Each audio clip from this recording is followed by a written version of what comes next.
Hello, नमस्कार प्यारे साथियों। Welcome to be positive classes, a destination for a best education. आपके लिए यहाँ पर बहुत अच्छी क्लासें मिल रही हैं, लगातार तैयारी करते रहिए। आपका हमारे YouTube चैनल पर बहुत बहुत हार्दिक स्वागत है। आप लोग तैयारी करते रहिए। आप लोग भी बोरिंग हो गए होंगे कि सर रोज़ ही एक ही बात बताते हैं, तैयारी करते रहिए, क्योंकि आपके लिए सुनहरा मौका है। एग्ज़ाम डेट अभी आई नहीं है आपकी, तो जब तक एग्ज़ाम लगेगी आपकी तब तक टाइम काफ़ी मिल जाएगा आपको और अच्छी तैयारी हो सकती है। अभी भी मौका है आपके पास।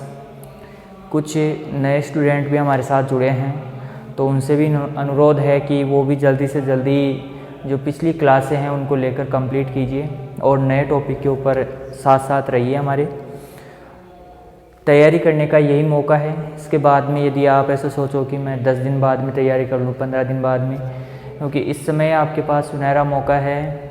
आपको घर बैठे क्लास मिल रही है, आने जाने का टाइम नहीं लग रहा है, पैसे नहीं लग रहे हैं आपके, और इसके अलावा आपके बहुत एक सुनहरा काम है, वो है आपका टाइम बच रहा है।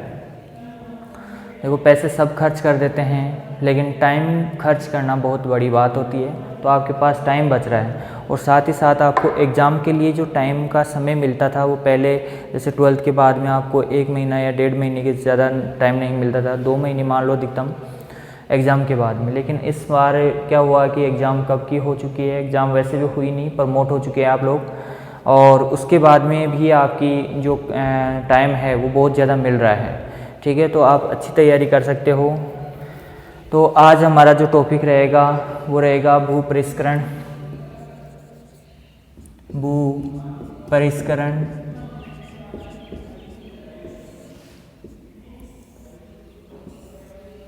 ठीक है, तो भूपरिष्करण इसको इंग्लिश में क्या बोलते हैं? टिलेज बोलते हैं।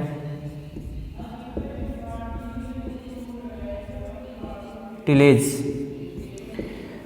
अब देखो, भूपरिष्करण क्या होता है, किस प्रकार इसके लाभ है, कितनी प्रकार से ये किया जाता है। ठीक है, इसमें बहुत बार क्वेश्चन पूछा जाता है कि यंत्रों के नाम पूछ लिए जाते हैं कि निम्न में से द्वितीय भूपरिष्करण यंत्र है या प्राथमिक भूपरिष्करण है, ये यंत्र कौन सा है, ये पूछ लिया जाता है। ठीक है, तो यहाँ पर सबसे पहले भूपरिष्करण है, इसका क्या उद्देश्य है, क्या लाभ हो सकते हैं इसके। देखो, सबसे पहले भूपरिष्करण जो हम क्रियाएं करते हैं उनसे क्या होता है, खरपतवार नियंत्रण होता है। सबसे पहली बात तो यही होती है कि खरपतवार नियंत्रण होता है। साथ ही साथ हम भूपरिष्करण करते हैं तो आपने देखा होगा कि जब भी आप भूपरिष्करण की क्रिया करते हो तो उसके पीछे कुछ कीट पतंगे बहुत सारे उड़ते हैं। तो वो कीट पतंगे क्या होते हैं, मृदा से बाहर आ जाते हैं, और जैसे ही वो बाहर आते हैं तो धूप के कारण या उन्हें परजीवी जो कीट होते, पक्षी होते हैं, वो क्या कर जाते हैं, उनका भक्षण कर जाते हैं।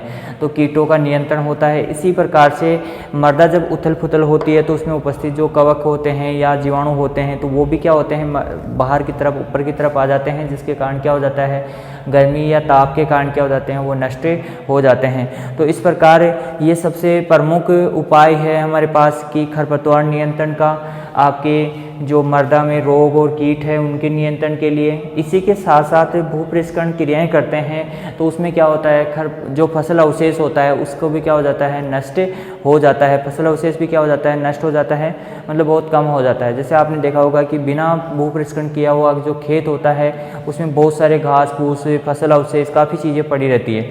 लेकिन जैसे ही भूपरिष्करण करते हैं, जैसे मान लो हल से हम हल निकालते हैं या फिर हैरो चलाते हैं, तो उससे क्या हो जाता है, वो नष्ट हो जाता है। ठीक है, या फिर मृदा की से अंदर चले जाते हैं, जिससे मृदा क्या करती है, उसको सड़ा गला कर क्या कर देती है, नष्ट कर देती है, ह्यूमस में परिवर्तित कर देती है। ठीक है, इसके अलावा यहाँ पर एक प्रमुख लाभ और होता है कि आपकी जो फसल होती है, मृदा होती है, उसमें नमी संरक्षण होती है। क्या होती है, नमी संरक्षित होती है। जैसे आपने देखा होगा कि जैसे कोई खेत होता है, तो यदि कोई पड़ती खेत है, पड़ती मतलब उसके अंदर कोई भूपरिष्करण नहीं किया गया है, और एक खेत आपके पास में ही क्या है उसका, उसमें भूपरिष्करण करके छोड़ दिया गया है। अब उसके बाद में हम देखेंगे कुछ दिनों के बाद में, जैसे महीने 2 महीने के बाद में हम देखते हैं तो उसकी जो पड़ती भूमि थी उसकी खुदाई करते हैं तो उसमें बहुत ज़्यादा मात्रा में सूखी मृदा निकलती है, जबकि आपकी जो भूपरिष्करण की हुई खेत था उसके अंदर कम मात्रा में, मतलब बहुत थोड़ी ऊपर की जो मृदा होती है वो तो सूख जाती है, लेकिन उसके बाद में जैसे ही खुदाई करते हैं तो गीली मृदा निकलती है। तो इस प्रकार हम क्या करते हैं कि जब भूपरिष्करण की क्रिया करते हैं तो उसमें एक पलवार का कार्य हो जाता है, जो धूल पलवार जिसे कहते हैं या मृदा पलवार जिसे कहते हैं। मृदा की ऊपरी सतह 3 से 4 सेंटीमीटर मृदा सतह सूख जाती है, उसके बाद में वो पलवार का कार्य करती है, मृदा की किरणों को अंदर नहीं जाने देती है, जिससे मृदा नमी क्या होती है, संरक्षित रहती है। ठीक है, तो यहाँ पर सबसे पहला जो लाभ है वो है खरपतवार नियंत्रण। उद्देश्य इसका खरपतवार नियंत्रण और दूसरा है रोग व कीट नियंत्रण। ठीक है, इसके बाद में हम बात करते हैं, आपका आ जाता है तीसरा है नमी संरक्षण। ठीक है, और चौथा है फसल अवशेष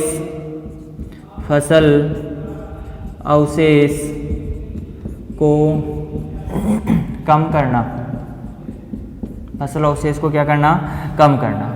ठीक है, ये क्या हो गए, इसके उद्देश्य हो गए, उद्देश्य। ठीक है, भूपरिष्करण के क्या हो गए, उद्देश्य हो गए। ठीक है, अब देखो इसके अंदर इसका प्रभाव क्या क्या होता है, प्रभाव क्या क्या होता है। प्रभाव, यदि आप मृदा का क्या करोगे, परीक्षण करोगे, तो यहाँ पर मृदा क्या बोलते हैं इसको, भूपरिष्करण करोगे। तो भूपरिष्करण करोगे तो यहाँ पर क्या होता है, मृदा की जो रंध्रता होती है, रंध्रता में क्या होती है, वृद्धि होती है। मृदा रंध्रता में क्या होती है, वृद्धि होती है। मृदा रंध्रता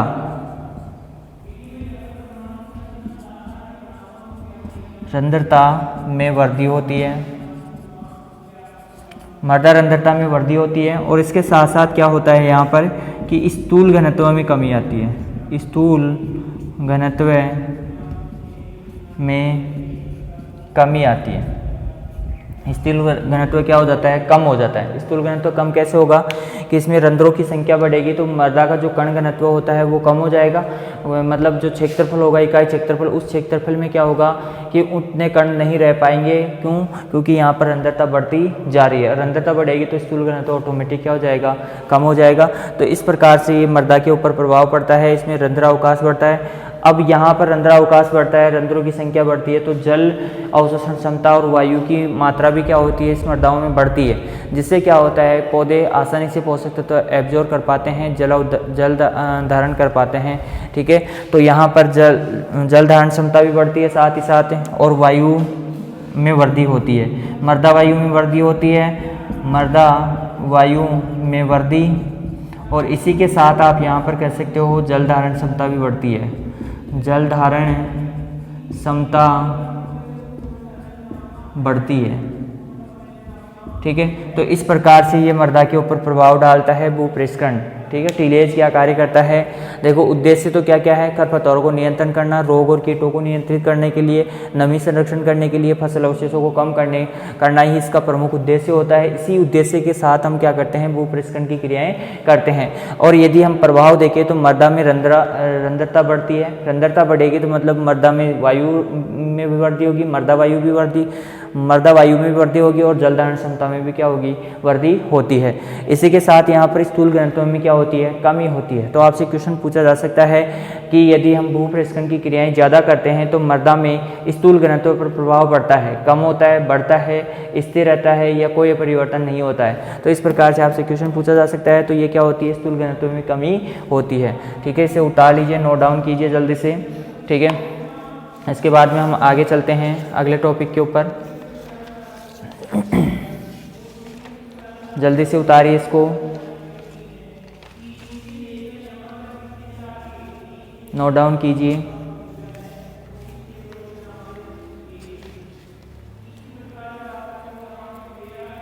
कर लिया होगा नोट डाउन जल्दी से।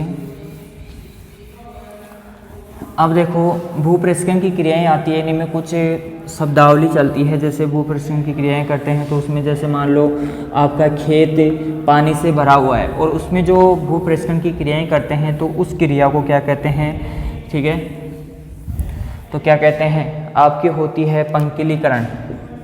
पंकिलीकरण जिसे इंग्लिश में बोलते हैं पडलिंग।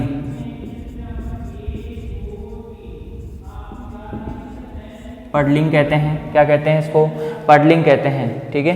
तो यहाँ पर पडलिंग किसे कहते हैं कि आपका खेत पानी से भरा हुआ है, पानी से भरे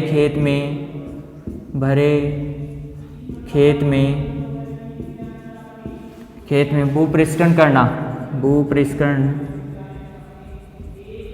करना क्या कहलाता है, पडलिंग कहलाता है। क्या कहलाता है, पडलिंग। और पडलिंग के बारे में बहुत बार पूछा जा चुका है। ये पडलिंग की जो क्रिया होती है वो किस में होती है, धान के खेत में। किस में होती है, धान के खेत में की जाती है। पडलिंग का मतलब होता है यहाँ पर खेत पानी से भरा हुआ है और उसमें क्या हो रहा है, या वहाँ पर कि खेत पानी से भरा हुआ है और उसमें क्या कर रहे हैं, हम क्यारी निर्माण कर रहे हैं, खरपतवारों को नष्ट कर रहे हैं। तो ये जो क्रियाएं होती है ये क्या कहलाती है, आपकी पडलिंग कहलाती है या पंकिलीकरण कहलाती है। हिंदी में बोले तो पंकिलीकरण और इसको इंग्लिश में बोलते हैं पडलिंग। तो पानी खेत से भरा है और उसमें भूपृष्ठकरण की क्रियाएं कर रहे हैं तो वो क्या कहलाता है, पडलिंग कहलाता है। क्या कहलाता है, पडलिंग कहलाता है। अब देखो इसके बाद में पडलिंग की क्रिया के दौरान, देखो पडलिंग की हम क्रिया करते हैं तो उसके दौरान 2 क्षेत्र बनते हैं। मर्दा में 2 क्षेत्र कितने बनते हैं, 2। देखो पहला क्षेत्र होता है ऑक्सीकर्त क्षेत्र, ऑक्सीकारक क्षेत्र या ऑक्सीकर्त क्षेत्र बनता है, और दूसरा बनता है अपचयित या अपचायक क्षेत्र बनता है। तो इस क्षेत्र में क्या होता है, ऑक्सीजन की उपस्थिति होती है। अब देखो ऑक्सीजन की उपस्थिति तो ऑक्सीकर्त क्षेत्र बन गया, ऑक्सीकारक क्षेत्र बन जाएगा, ठीक है। और यदि यहाँ पर ऑक्सीकर्त, ठीक है, ऑक्सीकर्त क्षेत्र बन जाएगा, ऑक्सीकर्त क्षेत्र बन जाएगा, और ये क्या बन जाएगा, अपचित क्षेत्र। और अपचित क्षेत्र कौन सा, जिसमें ऑक्सीजन अनुपस्थित होती है, ऑक्सीजन अनुपस्थित होती है।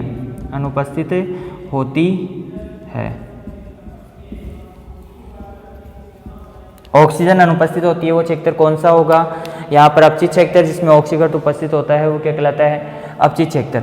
जो ऑक्सीकरण क्षेत्र होता है मर्दा में 1 से 10 सेंटीमीटर गहराई तक बनता है, ठीक है। और यदि 10 सेंटीमीटर से अधिक 10 सेंटीमीटर से अधिक गहरा है या गहराई है तो वो क्या कहलाता है, आपका अपचित क्षेत्र कहलाता है, ठीक है।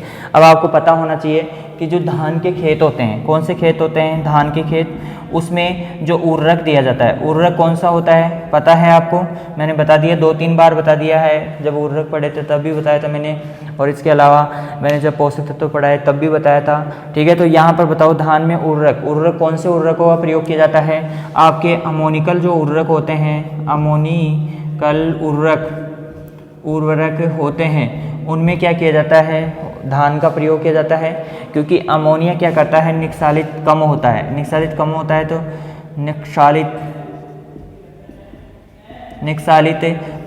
और निक्षालित कम होता है तो इस चक्कर से हम क्या करते हैं, अमोनिकल उर्वरकों का प्रयोग करते हैं। और जो अमोनिकल उर्वरक होते हैं इनका प्रयोग हम मृदा में कौन से क्षेत्र में करते हैं, आपका अपचित क्षेत्र होता है, इस क्षेत्र में करते हैं। यहाँ पर निक्षालन बहुत ही कम होता है। क्यों, और इसका प्रमुख उद्देश्य ही क्या है कि जो धान का खेत है उसमें 1 से 10 सेंटीमीटर गहराई पर क्या करना, एक कठोर अधोसतह का बनाना, जिससे क्या होता है कि ये पानी जो जल होता है, ये 5 से 6 सेंटीमीटर जो जल भरा होता है, ये नीचे के क्षेत्रों में निक्षालित नहीं हो पाता है, और निक्षालित नहीं हो पाता तो इस चक्कर से हम क्या करते हैं, अपचित क्षेत्र में क्या करते हैं, यहाँ पर उर्वरकों का प्रयोग किया जाता है। क्लियर है, कुछ समझ में आया कि नहीं आया, इसका मतलब ये किस में किया जाता है, जो पंकिलीकरण या पडलिंग की जो क्रिया होती है वो किस में की जाती है, धान में की जाती है। और धान में 2 क्षेत्र बनते हैं, एक ऑक्सीकरण क्षेत्र, एक अपचायक क्षेत्र। और ऑक्सीकरण या अपचित क्षेत्र दोनों क्षेत्र बनते हैं। O2 की उपस्थिति वाला क्षेत्र ऑक्सीकरण क्षेत्र, और O2 की अनुपस्थिति वाला क्षेत्र अपचित क्षेत्र कहलाता है। और ये धान के खेत में उर्वरक कौन सा देते हैं, अमोनिकल उर्वरक देते हैं। और अमोनिकल उर्वरक क्यों देते हैं, क्योंकि ये निक्षालित कम होता है। और उर्वरक कौन से क्षेत्र में दिया जाता है, अपचित क्षेत्र में दिया जाता है, क्योंकि यहाँ पर क्या हो जाता है, कठोर अधः सतह का निर्माण हो जाता है, जिससे निक्षालन की क्रिया कम होती है, यहाँ पर उर्वरक की हानि कम होती है और ये पौधों को पूरा का पूरा प्राप्त हो जाता है। तो इस प्रकार की जो क्रियाविधि होती है वो क्या कहलाती है, पडलिंग की क्रियाविधि कहलाती है। ठीक है, अब यहाँ पर इसका जो पंखलीकरण का उद्देश्य है, एक तो हो गया आपका उर्वरक देने का, क्या देने का, उर्वरक देने के उद्देश्य से। इसी के साथ आपका पंखलीकरण आपकी क्यारियाँ बनाने के लिए, क्यारी भी बनाई जाती है इसके द्वारा, क्योंकि जब हम क्या करते हैं, भूपरिष्करण करते हैं, तो भूपरिष्करण करते हैं तो इसके अंदर क्यारी निर्माण की क्रियाविधि भी आती है। और इसके अलावा यहाँ पर खरपतवार नियंत्रण की क्रिया हो जाती है। ठीक है, और उर्वरक देने की क्रियाविधि हो जाती है। तो इस प्रकार से हम क्या करते हैं। और इसके अलावा मैंने अभी बताया था आपको कि भूमि की 10 सेंटीमीटर के नीचे एक कठोर अधः सतह का निर्माण करना, जिससे कठोर अधः सतह का निर्माण करना, अधो सतह का निर्माण करना, जिससे क्या हो, निक्षालन की क्रिया कम से कम हो और पानी उसके अंदर खेत में ऐसे ही बना रहता है। तो इस प्रकार की क्रियाविधि के द्वारा हम क्या करते हैं, धान के खेतों में ये क्रियाविधि करते हैं। तो आपसे पूछा जा सकता है कि पंखलीकरण या पडलिंग की क्रिया कौन सी फसल में की जाती है। तो आपकी धान की फसल एकमात्र फसल है जिसमें पंखलीकरण पडलिंग की क्रिया की जाती है। इसे नोट डाउन कर लीजिए जल्दी से। ठीक है, जल्दी से नोट डाउन कीजिए इसको, नोट्स बनाते रहिए। नोट्स अपने खुद के होने चाहिए, किसी दूसरे के फोटोकॉपी करवा कर मत लाना। नोट्स खुद के होने चाहिए। खुद के नोट्स होते हैं तो उनमें आपको आत्मविश्वास होता है। एक चीज़ होती है, आपको हर एक चीज़ लिखी हुई होती है, कौन सी चीज़ किस कारण से लिखी थी ये भी आपको पता रहता है। तो ये चीज़ें आप बहुत मैटर करती है। तो इससे क्या होता है कि आप खुद के नोट्स पढ़ते हो तो उसमें बहुत ज़्यादा प्रॉफिट होता है, लाभ होता है। ठीक है, अब हम देखते हैं भूपरिष्करण। और भूपरिष्करण होता है, भूपरिष्करण के उद्देश्य हमने देख लिए थे। इसके बाद में हम देखेंगे यहाँ पर भूपरिष्करण के प्रकार। अब भूपरिष्करण कितने प्रकार के होते हैं आपके, 2 प्रकार का होता है। एक होता है सघन भूपरिष्करण होता है, सघन भूपरिष्करण। एक होता है आपका संरक्षित भूपरिष्करण, संरक्षित भूपरिष्करण। क्या होता है, संरक्षित भूपरिष्करण होता है। देखो सघन भूपरिष्करण इसमें क्या होता है और संरक्षित भूपरिष्करण में क्या होता है। देखो यहाँ पर दोनों ही अलग अलग चीज़ें होती हैं। जो सघन भूपरिष्करण होता है इसके अंदर हम इसके उद्देश्य देख लेते हैं पहले। उद्देश्य क्या है इसके, उद्देश्य क्या क्या है। यहाँ पर जो फसल अवशेष है, मतलब इसका प्रमुख जो उद्देश्य है वो फसल अवशेष को कम करना है। फसल अवशेष, और फसल अवशेष कितना कम होना चाहिए, 30% से कम, 15% से कम हो जाए। कितना प्रतिशत से कम हो जाए, 15% से कम हो जाए। मतलब जो खेत है आपका उसमें 15% से कम क्या होना चाहिए, फसल अवशेष उपस्थित होने चाहिए। ठीक है, अब इसके बाद में हम देखते हैं इसका उद्देश्य प्रमुख रूप से यही है। इसके अलावा हम कह सकते हैं सघन भूपरिष्करण से मृदा में रंध्र अवकाश बढ़ाना, मृदा में जलदान क्षमता बढ़ाना, ये चीज़ें अलग है। यहाँ पर प्रमुख रूप से उद्देश्य क्या होता है, 15% से क्या हो, यहाँ पर कम, 15% से कम, यहाँ पर ये सिंबल लगा सकते हो आप, 15% से कम क्या हो, फसल अवशेष उपस्थित हो। क्लियर है। फिर इसके बाद में हम देखते हैं इसके लाभ क्या क्या है। सघन भूपरिष्करण के लाभ क्या क्या है। लाभ में है कठोर अधोसतह को तोड़ना, कठोर सतह को तोड़ना। अधोसतह को क्या, अधोसतह भी बोल सकते हो और सतह भी बोल सकते हो। कठोर अधोसतह को तोड़ना, ठीक है, कठोर अधोसतह तोड़ना। इसके साथ ही यहाँ पर कीट और खरपतवार नियंत्रण, कीट रोग व खरपतवार नियंत्रण की क्रियाविधि अपनाना। ठीक है, नियंत्रण करना, ये इसके लाभ हो गए। इसकी कुछ हानियां भी होती हैं।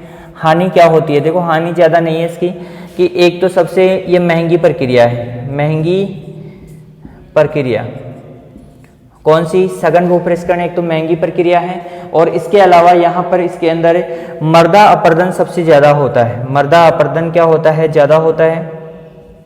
मृदा अपरदन क्या होता है, ज़्यादा होता है। ठीक है। तो सघन भूपृष्ठकरण है, इसके अंदर हमने देखा है कि फसल अवशेष 15% से कम हो, लाभ कठोर मृदा अधोसतह का तोड़ना, और इसके बाद में कीट रोग और खरपतवारों का नियंत्रण करना, ठीक है। जलधारण क्षमता बढ़ाना, कठोर से वायुरंध्र अवकाश बढ़ाना, ये भी चीज़ें इसके लाभ हो सकते हैं यहाँ पर। और हानि महंगी प्रक्रिया है और मृदा अपरदन सबसे ज़्यादा होता है। क्योंकि मृदा अपरदन क्यों होगा? क्योंकि हम खरपतवार जो फसल अवशेष होते हैं उनको तो नष्ट कर देते हैं, मिला देते हैं इसके अंदर, और उसके बाद में मृदा क्या होती है, बिल्कुल दूर दूर हो जाती है। ये भूपृष्ठकरण करने पर, सघन भूपृष्ठकरण करने पर मृदा के कण क्या होते हैं, दूर दूर हो जाते हैं, जिससे वायु और जल के माध्यम से ये क्या होते हैं, एक स्थान से दूसरे स्थान पर जाते हैं, जिससे मृदा क्षरण या मृदा अपरदन की प्रक्रिया बहुत तेज हो जाती है, ठीक है। तो ये उद्देश्य थे इसके, कुछ लाभ थे और कुछ क्या है, हानियां हैं, ठीक है। इस प्रकार से हम क्या करते हैं, इसकी हानि, उद्देश्य और लाभ को पढ़ते हैं, ठीक है। अब देखते हैं सघन भूपृष्ठकरण होता है, ये 2 प्रकार का होता है। कितने प्रकार का होता है? 2 प्रकार का होता है। उद्देश्य नोट डाउन कर लिए होंगे आपने, नहीं किए तो वीडियो को पीछे करके आप दोबारा नोट डाउन कर सकते हो, इसको स्क्रीनशॉट ले सकते हो, आप कुछ भी ले सकते हो इसका, ठीक है। अब देखो सघन भूपृष्ठकरण, यदि वीडियो की क्वालिटी में कुछ भी डिफरेंस लगे आपको कि साफ नहीं दिख रहा है, तो थोड़ा सा आप कमेंट करके बता सकते हो कि सर वीडियो में हमें साफ नहीं दिख रहा है, थोड़ा सी क्वालिटी की सुधार कीजिए, क्वालिटी के ऊपर ध्यान दीजिए। आप कमेंट करोगे तभी हमें पता चलेगा कि कौन सी समस्या आपके सामने उत्पन्न हो रही है। हम एक एक ही समस्या वैसे नहीं जान सकते, आप कमेंट करके हमें बताइए कि सर हमारी जो वीडियो क्वालिटी है वो थोड़ी सी ख़राब है, कुछ दिखाई नहीं दे रहा है, तो वो चीज़ें मैं यहाँ पर आपके सॉल्यूशन कर सकता हूँ, लेकिन आप जब बताओगे मुझे तभी मैं ये सॉल्यूशन कर पाऊँगा, ठीक है। अब देखो सघन भूपृष्ठकरण होता है, ये 2 प्रकार का होता है। कितने प्रकार का होता है? 2 प्रकार का होता है। एक होता है प्राथमिक भूपृष्ठकरण,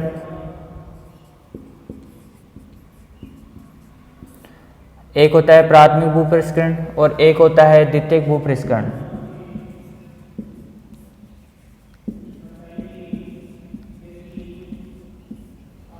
प्राथमिक भूपृष्ठकरण और द्वितीयक भूपृष्ठकरण, ठीक है।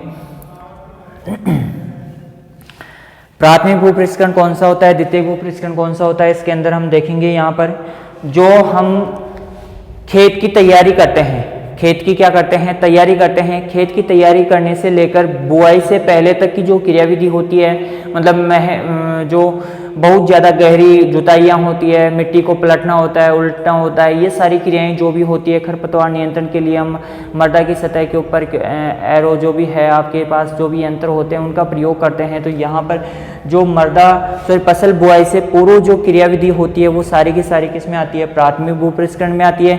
और यहाँ पर हम देखें कि द्वितीय भूपृष्ठकरण बुआई के बाद होने वाली, जैसे बुआई की क्रियाविधि हो गई, इसके अलावा आपकी जितनी भी क्रियाविधि होती है बुआई के बाद में मिट्टी चढ़ाना हो गया, ठीक है, और इसके साथ ही आपके निराई गुड़ाई हो गई, ठीक है। तो ये जो सारी क्रियाएं होती है द्वितीय भूपृष्ठकरण हो गई, क्यारी निर्माण हो गया, मेड़ निर्माण हो गया, ये सारी जो क्रियाएं होती है वो द्वितीय भूपृष्ठकरण के अंतर्गत आती है। इसमें हल्के यंत्रों का प्रयोग किया जाता है, हल्की जुताई की जाती है, इसमें गहरी जुताई की जाती है, इसमें हल्की जुताई की जाती है। देखो मैंने दोनों को समझा दिया है कि प्राथमिक भूपृष्ठकरण क्या होता है, आपकी बुआई से पहले के जो यंत्रों को काम में लिया जाता है, बुआई के पहले की जो क्रियाविधि होती है वो क्या कहलाती है, आपकी प्राथमिक भूपृष्ठकरण में बुआई से लेकर बुआई की क्रियाविधि होती है, इसमें हल्की जुताई की जाती है। सबसे पहले तो इसमें भारी जुताई की जाती है, इसमें हल्की जुताई की जाती है।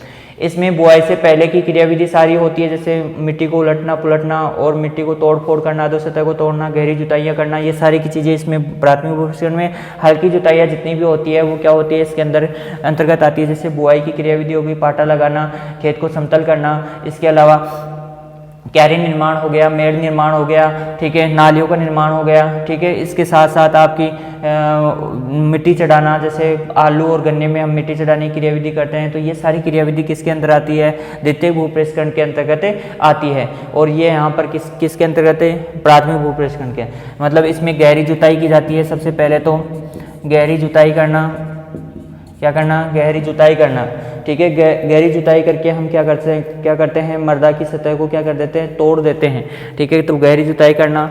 और बुआई से पहले की क्रियाविधि, बुआई से पहले की क्रियाविधि करते हैं वो क्या कहलाती है, आपकी प्राथमिक भूपृष्ठकरण कहलाती है। इसके कुछ एग्जाम्पल है जिनका हम प्रयोग करते हैं। MB मोल्ड बोर्ड प्लग होता है, इसका प्रयोग हम किस में करते हैं, एक तो मिट्टी की गहरी जुताई, मोल्ड बोर्ड हल, मोल्ड बोर्ड प्लग, ठीक है, प्लग का प्रयोग करते हैं।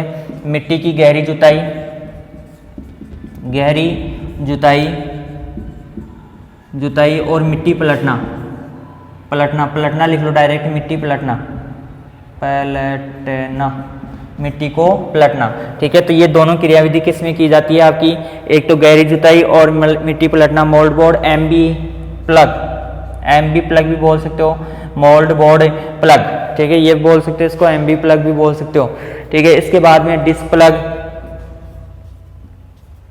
डिस्क प्लग, डिस्क प्लग होता है, इसका प्रयोग हम करते हैं मिट्टी पलटना, गहरी जुताई करना और मिट्टी पलटने के काम में आता है ये भी, ठीक है। इसके बाद में दूसरा, पहला ये हो गया और दूसरा ये हो गया, ठीक है। और तीसरा देखते हैं, आपका जो तीसरा यंत्र है वो है आपका देसी हल, देसी हल, देसी हल जानते हो ना, जो लकड़ी का बना होता है, उसके आगे फाल लगी होती है, और फाल क्या होती है, एक प्रकार की जो हल की जो देसी हल है उसकी आगे वाली जो नोक होती है, जो मर्दा के संपर्क में आती है, मर्दा को तोड़ने का कार्य करती है, उसकी आकृति इस प्रकार की होती है, जो फाल होता है उसकी आकृति इस प्रकार की होती है, वी आकार की। अब ये मर्दा में इस प्रकार से चलती है तो क्या करती है, वी आकार की जुताई करता है, तो वी आकार की जुताई करने में काम में आता है, वी आकार की जुताई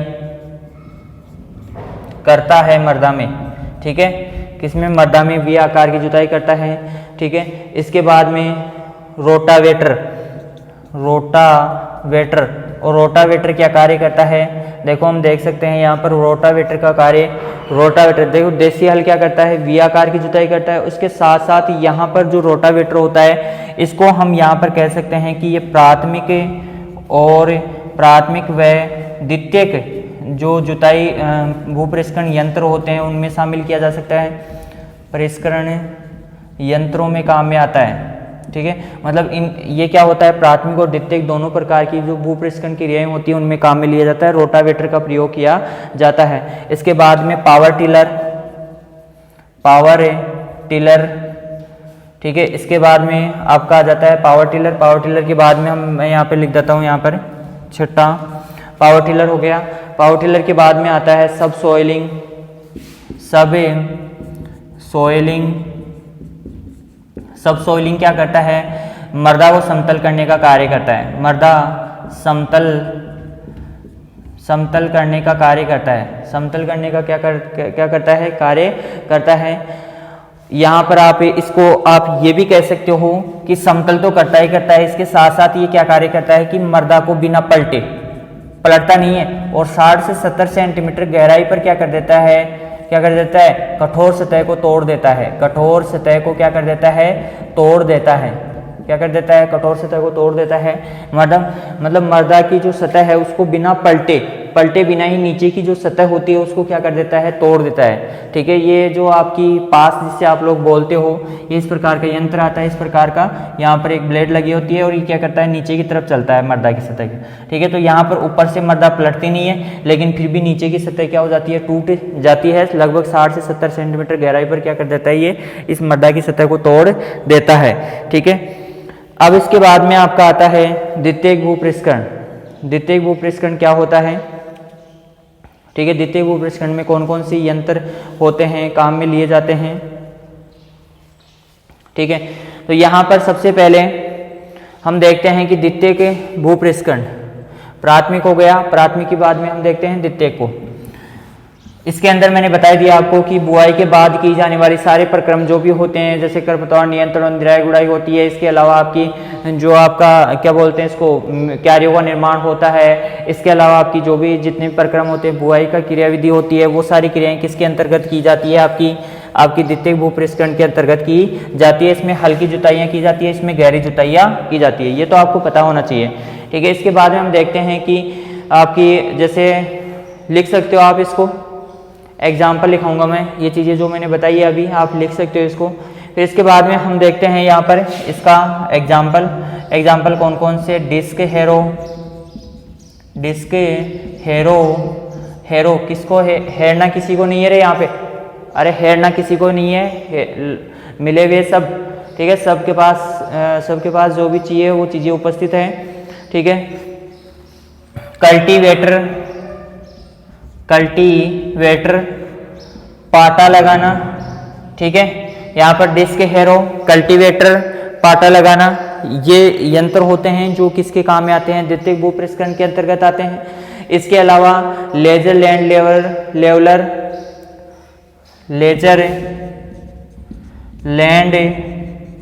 लेवलर जिसका प्रयोग होता है भूमि को समतल करने का होता है, ठीक है। इसके बाद में हम देखते हैं यहाँ पर कि आपकी जो क्रियाविधि होती है द्वितीयक भू पृष्ठकरण की, तो ये आपको पता ही है कि कौन कौन सी होती है कि आपकी जो बुआई से लेकर बुआई के अंदर, अब सीड ड्रिल, आपकी बुआई करने का कार्य कौन करता है, सीड ड्रिल करता है।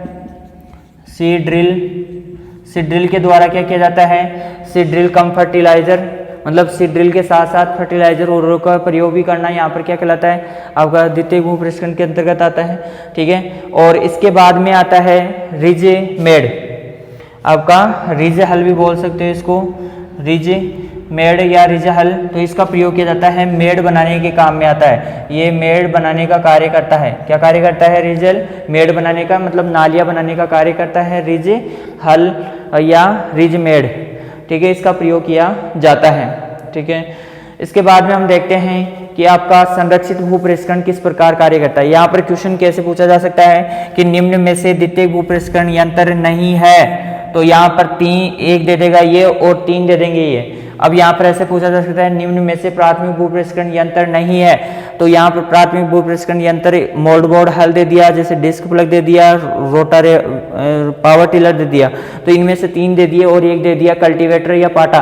तो कल्टीवेटर दे दिया तो आपको क्या करना है कि प्राथमिक भू पृष्ठकरण नहीं है, तो क्या नहीं है, कल्टीवेटर नहीं है, और बाकी सारे के सारे किस में आते हैं, द्वितीयक प्राथमिक भू पृष्ठकरण के अंतर्गत आते हैं। ये क्वेश्चन पूछे जा चुके हैं काफी बार, तो इसे नोट डाउन कर लीजिए, जल्दी से हटाता हूँ मैं फिर इसके बाद में हम पढ़ते हैं संरक्षित भू पृष्ठकरण, प्राथमिक भू पृष्ठकरण और द्वितीयक भू पृष्ठकरण सब सोइलिंग, मृदा को समतल करने वाला, और बिना पलटे ही मृदा को क्या करना, कठोर सतह को तोड़ना नीचे गहराई से।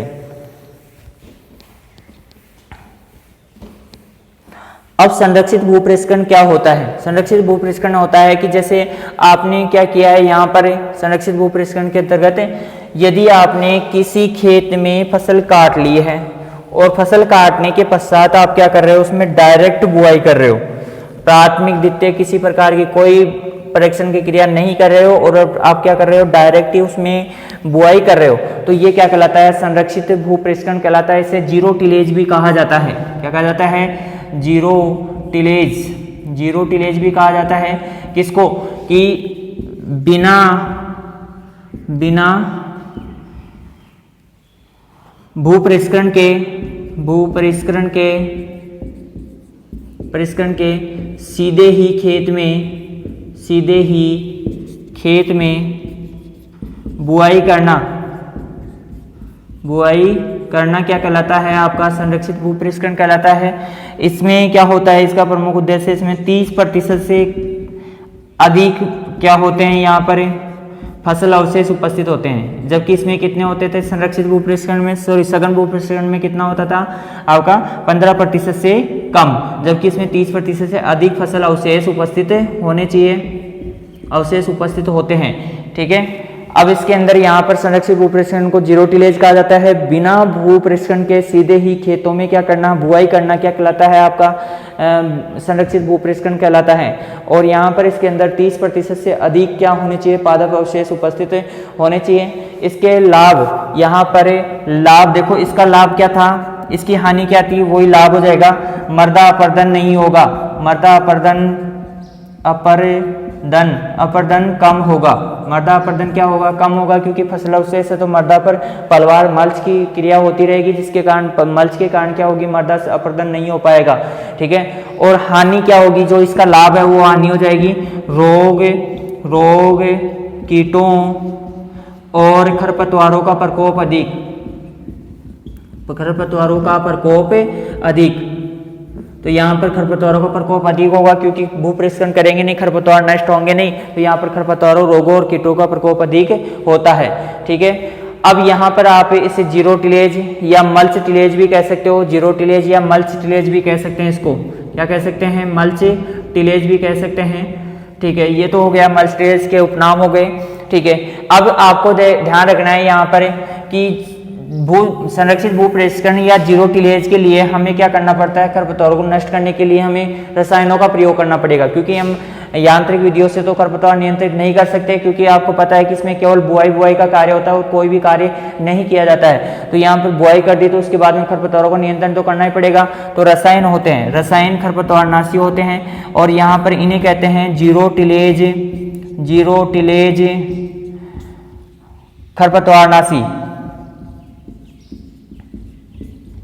खरपतवारनाशी कहा जाता है। किसको? इसे, इन रसायनों को जो खरपतवारनाशी होते हैं जिनका प्रयोग हम जीरो टिलेज के रूप में काम में करते हैं। तो जैसे आपका हो जाएगा पैराक्वाट, डाइक्वाट और आपका हो जाएगा ग्लाइफोसेट, पैराक्वाट,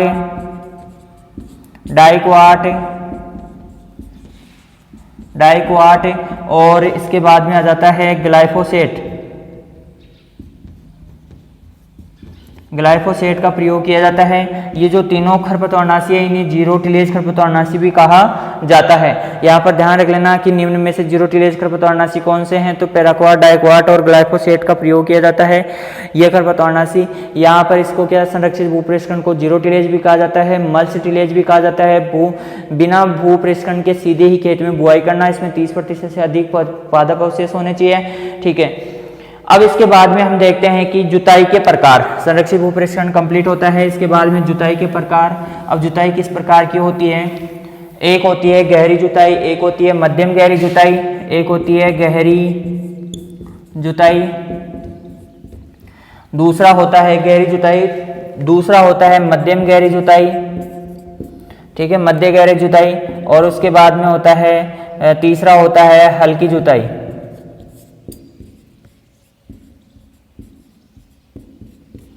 ठीक है, यहाँ पर देखते हैं 25 से 30 सेंटीमीटर की जो गहराई पर जुताई की जाती है वो क्या कहलाती है? गहरी जुताई कहलाती है। मध्यम होती है 15 से 20 सेंटीमीटर की जो जुताई की जाती है वो क्या कहलाती है? यहाँ पर आपकी मध्यम गहरी जुताई, और 5 से 6 सेंटीमीटर गहरी जुताई जो की जाती है वो क्या कहलाती है? आपकी हल्की जुताई कहलाती है। तो यहाँ पर आपसे ध्यान रखना, ये क्वेश्चन आज पूछा जा चुका है कि गहरी जुताई कितनी सेंटीमीटर तक की जाती है, मध्यम गहरी कितनी सेंटीमीटर तक की जाती है, और हल्की जुताइयाँ जो होती है वो कितनी सेंटीमीटर गहराई पर की जाती है। तो इस प्रकार से क्वेश्चन यहाँ पर बनते हैं, ठीक है। अब इसके बाद में देखते हैं कि आपका जो शक्ति है वो शक्ति जैसे यंत्रों की शक्ति होती है, जैसे ट्रैक्टर की शक्ति होती है, वो किस में मापी जाती है? तो आपने देखा होगा कि HP लिखा होता है, उसके ऊपर क्या लिखा होता है? HP। जैसे 2 HP, 3 HP, 5 HP, 7 HP, 10 HP motor होती है आपकी, जो नलकूप की मोटर होती है वो आपकी यहाँ पर कार्य करती है, ठीक है। तो यहाँ पर देखो मशीनों की शक्ति को अश्व शक्ति में मापा जाता है। किस में मापा जाता है? अश्व शक्ति में। अश्व शक्ति क्या होती है? HP होती है, हॉर्स पावर, ठीक है। अब यहाँ पर देखते हैं कि हॉर्स पावर में देखते हैं कि 1 HP बराबर कितना होता है रे? 746 वाट होता है। क्या होता है? 746 वाट, ठीक है। और यदि एक मानव शक्ति को देखें, किसको देखें? मानव शक्ति को, तो ये कितने HP के बराबर होता है? आपका 0.1 HP के बराबर होता है। क्या होता है मानव शक्ति? एक मानव शक्ति कितनी होती है? 0.1 HP के बराबर होती है, ठीक है। तो इस प्रकार से भू परिष्करण की क्रियाविधि कंप्लीट होती है आज का टॉपिक, ठीक है। इसके अंदर जो भी क्वेश्चन और बच गए होंगे वो आपको क्वेश्चन पेपर में मिल जाएगा, ठीक है। धन्यवाद, तब तक अगली क्लास में मिलते हैं। तब तक चैनल को लाइक कीजिए, शेयर कीजिए और सब्सक्राइब कीजिए।